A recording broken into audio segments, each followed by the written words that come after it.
The thorny issue in terms of the budget has been the question of VAT. And we have always argued as the ANC that right from the onset, when Treasury came up with 2%, we did not agree. We did not agree, but we ran out of options in terms of what we need to do, except to cushion us to have a 0% intervention, which is not permanent. As our economic situation increases, it not increases, our economic situation is perfected. This 0% is not permanent, will be withdrawn. And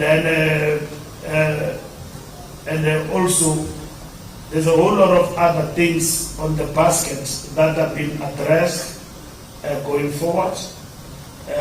Even the spending, those issues, President put them long before us that they need to be addressed. The DA raises that particular issue. We say, but it has already been addressed. Some of the issues that have been addressed do not belong to the budget now. We need to engage on them, but people want agreement that there should be guarantees that these matters will be addressed, and so on.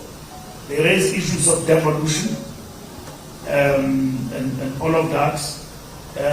We are addressing the question of devolution in terms of government in the rail policy.